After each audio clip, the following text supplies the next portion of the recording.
ज़र्ब से मुताल्लिक़ इस वीडियो में आपका इस्तक़बाल है। आज हमें जिस सवाल को हल करना है वो है 22 को 3 से ज़र्ब देना। 22 2 दहाइयों और 2 इकाइयों के मसावी है, इसलिए अब हमें 2 दहाइयों और 2 इकाइयों को 3 से ज़र्ब देना होगा। हमने देखा कि 2 इकाइयों को 3 से ज़र्ब देने पर 6 इकाइयाँ हासिल होती हैं। हमने ये भी देखा कि 2 दहाइयों को 3 से ज़र्ब करने पर 6 दहाइयाँ हासिल होती हैं। इसलिए 22 को 3 से ज़र्ब देने पर हमें 6 दहाइयाँ और 6 इकाइयाँ हासिल होती हैं, जो 66 के मसावी है। अब इसी सवाल को चलिए हम आदाद की शक्ल में देखते हैं। 22 2 दहाइयों और 2 इकाइयों के मसावी है, इसलिए अब हमें 2 दहाइयों और 2 इकाइयों को 3 से ज़र्ब देना है। हमने देखा कि 2 इकाइयों को 3 से ज़र्ब देने पर 6 हासिल होता है और 2 दहाइयों को 3 से ज़र्ब देने पर 60 हासिल होता है।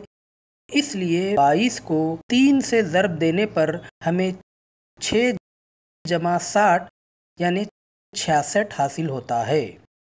अब एक थोड़ा सा मुश्किल सवाल हल करते हैं। सवाल है 26 को 3 से ज़र्ब देना। 26 2 दहाइयों और 6 इकाइयों के मसावी है।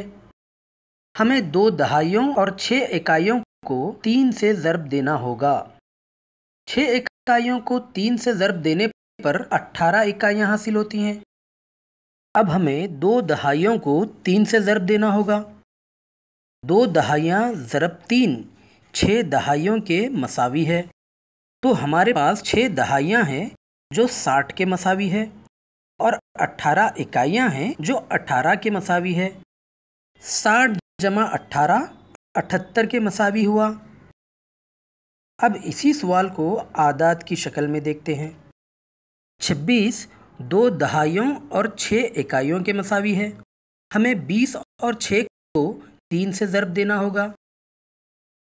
6 इकाइयों को 3 से ज़र्ब करने पर 18 हासिल होता है।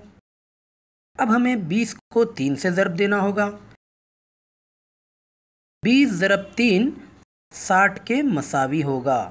इसका मतलब है कि 26 ज़रब 3 18 जमा 60 के मसावी है और 18 जमा 60 78 के मसावी हुआ।